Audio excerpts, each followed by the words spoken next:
In this video, we're going to study Lesson 3 in the Classical Liberal Arts Academy's English Composition course.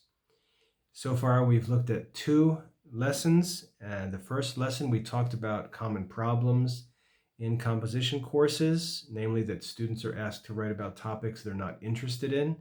And we talked about how we generally like to have conversation and speak with others. And we want to make the study of writing just as pleasurable as our daily conversation tends to be. In our second lesson, we looked at the 3 basic sources of ideas. We talked about how ideas can be gathered from experience, from the use of our imagination, and from study or conversation and reading of the ideas of others. In this lesson, Lesson 3, we're going to move forward with that first source of ideas, experience. The topic of this lesson is advantages of expressing ideas gained from experience. Advantages of expressing ideas gained from experience. So we're going to read this lesson together. I'll help you through the reading of it, make some comments as we go, and then you'll take the time to read it on your own, and we'll keep moving forward in our study of English composition. We read here, young people sometimes find difficulty in writing because they, quote unquote, have nothing to say. You've probably experienced this, and this ties into the topic of our first lesson, which explained that modern writing courses often ask students to write about topics they're not interested in. And one of the reasons why students are not interested in topics is because they have no experience in them.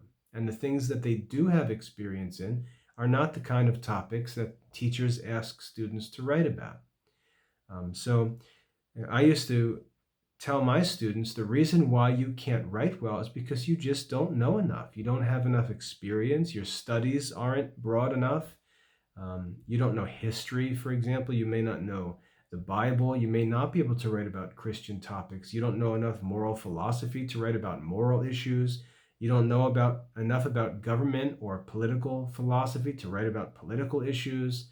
And to give students topics like those for writing assignments is often a waste of time because students feel rightly that they don't have anything to say. And that's because it's true. They don't have anything to say on those topics. So young people sometimes, or I would say almost always, find difficulty in writing because they have nothing to say on the topics they're asked to write about. Now, before I go on, I should say one of your goals in studying is to make that not true. So if you're 18 years old and someone asks you a question about a topic that a well-educated and mature 18-year-old should know about, you can discuss it intelligently and not act immature or as an uneducated person and have nothing to say. So there's one sense in which this problem is just impossible to avoid, because if you're young and growing in knowledge, you just can't talk about every topic that comes up.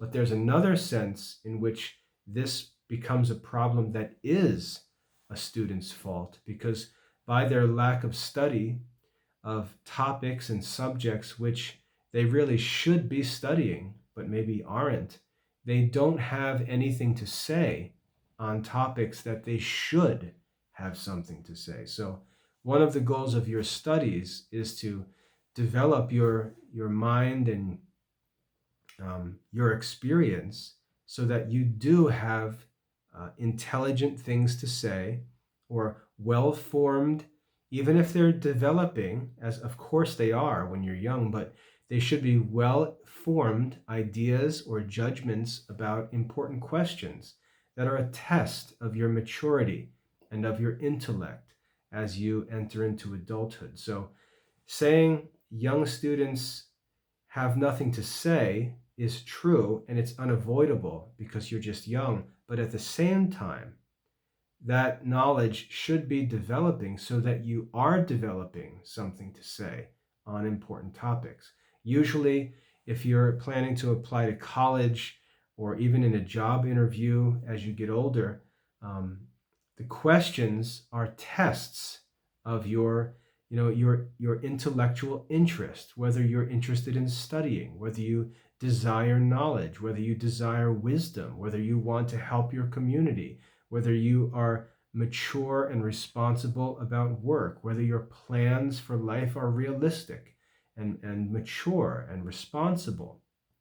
So we want to make sure that we don't use youth as an excuse to just continually remain ignorant and childish.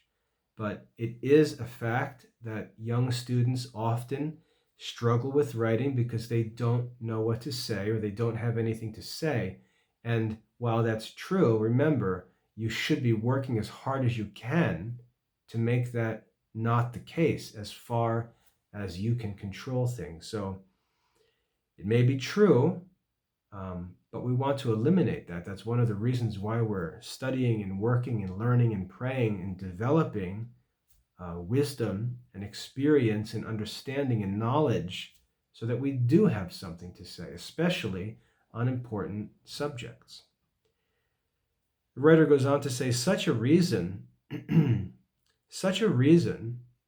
that you have nothing to say will not hold in regard to ideas gained from experience.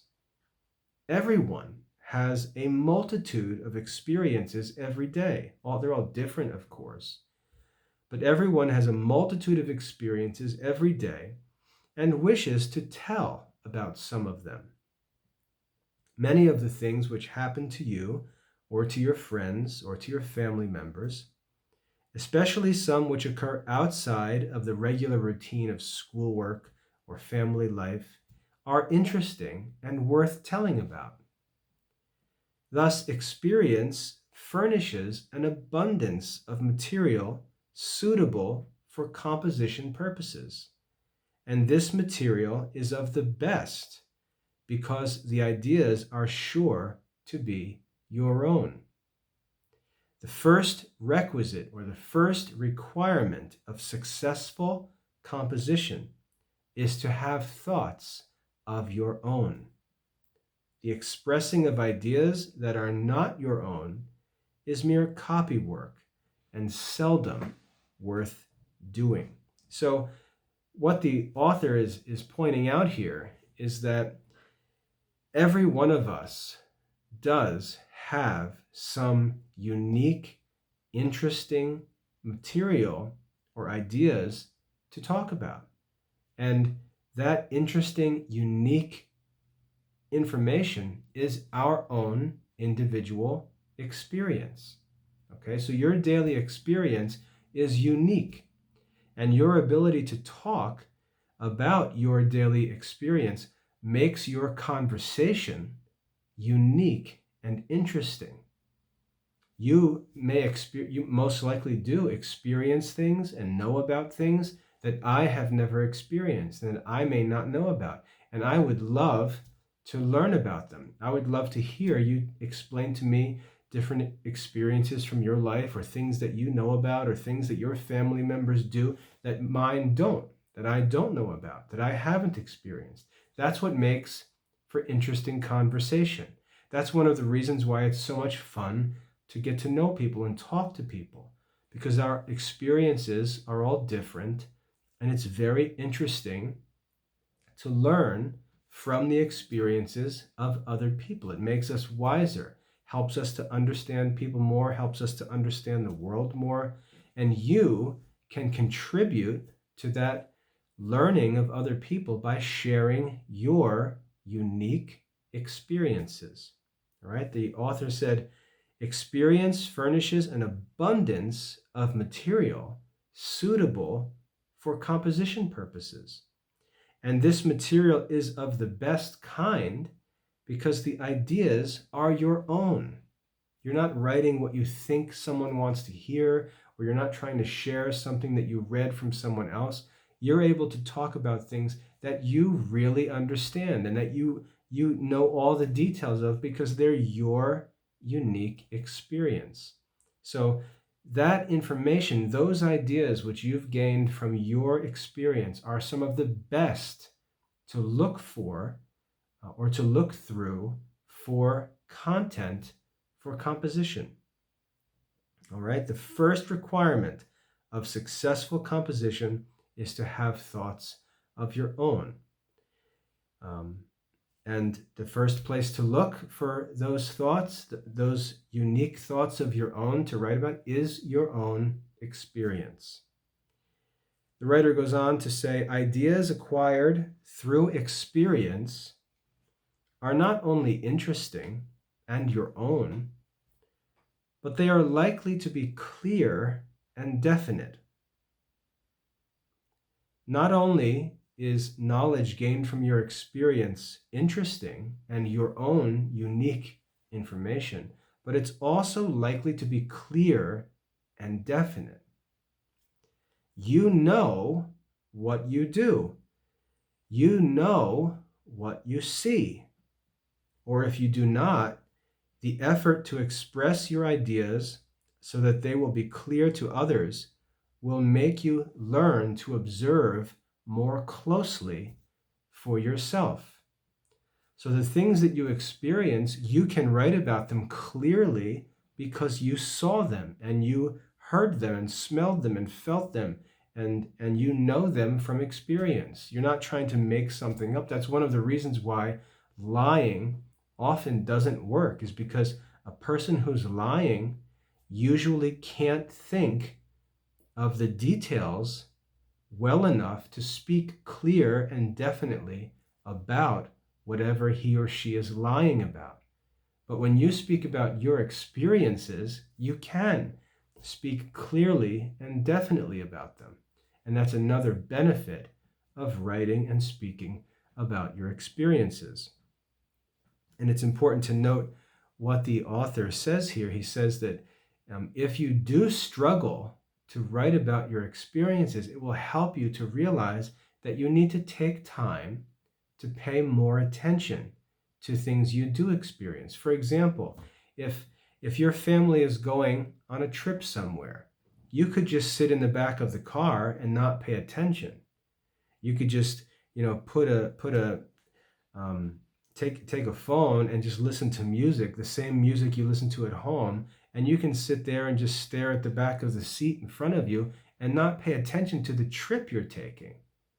But you'll learn that because your experiences are all a source of ideas that can help you in communication and writing, you're going to learn to pay more attention to your experiences, to take time, for example, to journal at the end of a day and write about things that you've experienced, or to take photos, or to draw pictures and keep records, whether it's, collections of photos or journal entries, or just time to think about things and remember so that you can keep the details in mind, or when you're in the midst of an experience, to be present there, to be present mentally and observe what's going on so that you can learn and gather ideas from an experience, not just wander around always.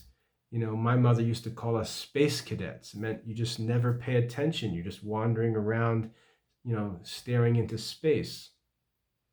You need to learn that when you have an opportunity to experience something, to be present and to observe carefully and learn and gather ideas from it, because that experience is your unique knowledge that can help you to write interestingly and clearly and definitely about topics that other people may not be able to write about.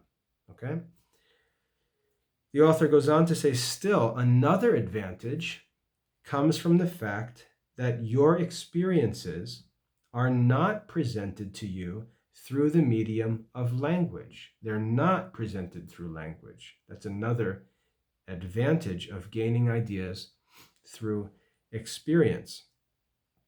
When experience furnishes the ideas, when experience provides you with the ideas, you are free to choose for yourself the words that best set forth what you wish to tell. So when you have an experience, the experience is described not by someone else. You don't learn what to say by hearing someone else's description of it, but you decide how it should be described. You describe it with your own language. And again, that makes it interesting and unique. The things of your experience are the things with which you are most familiar, and therefore the words that best apply to them are those which you most often use and whose meanings are best known to you. So you can speak about your experiences most comfortably with your own words. That's another advantage of drawing from ideas from your experiences. And then lastly, the author says, because experience supplies an abundance of interesting, clear, and definite ideas, which are your own, and which may be expressed in familiar language, language that you're most comfortable with. It furnishes better material for training in expression than does either imagination or reading. Okay, so because your experience, I'll read this again, because experience supplies an abundance of interesting, clear, and definite ideas, which are your own and which may be expressed in your own familiar language, experience provides better material for training in expression than either imagination or reading or study and learning ideas from other people. Okay, so in this lesson, lesson 3, we learn about the advantages or the benefits of ideas that come from experience. We saw at the beginning of this lesson, young people find difficulty writing because they don't have anything to say. And we talked about how that's just a necessary fact of life because you're growing and learning, but it's also something that you want to work to eliminate and minimize. Okay. Then we looked at why your experiences are important and interesting, namely because they're your own, they're unique. You experience things that other people don't, or you experience combinations of things that other people don't. And that is just such an obvious source of content for conversation or for writing. Okay, your experience is unique. Next, we learned that because your experience is, you actually experience the events or see the things or go to the places and so on, you can communicate about them, write about them clearly and definitely, not vaguely. And you also need to be careful that you observe things carefully so that you can do so.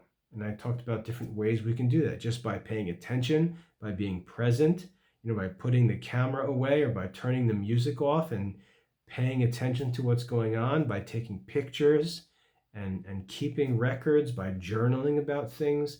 You can observe more carefully and be able to write and speak about things more clearly and definitely. And then the third benefit that the author wrote about was that when the experiences are your own, the words used to describe those experiences will also be your own. And that's best for being able to develop thoughts and write effectively when the language that you're drawing from to begin with is your own familiar language. Okay, so lesson 3, advantages of expressing ideas that are gained from experience.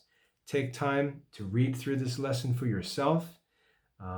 You can watch these videos again if there's parts that you find helpful, but maybe just move too quickly to learn all at once. You can just take your time and go back through the videos. But read this lesson, make sure you see the points that the author is making. And we're going to continue as we prepare for our first writing exercise, which is coming up soon. Okay, so I hope that's a helpful introduction for you or walkthrough for lesson 3. Now it's time for you to go and read that lesson for yourself and master it so that we can move on and get started with our own composition. I hope that's helpful. God bless your studies.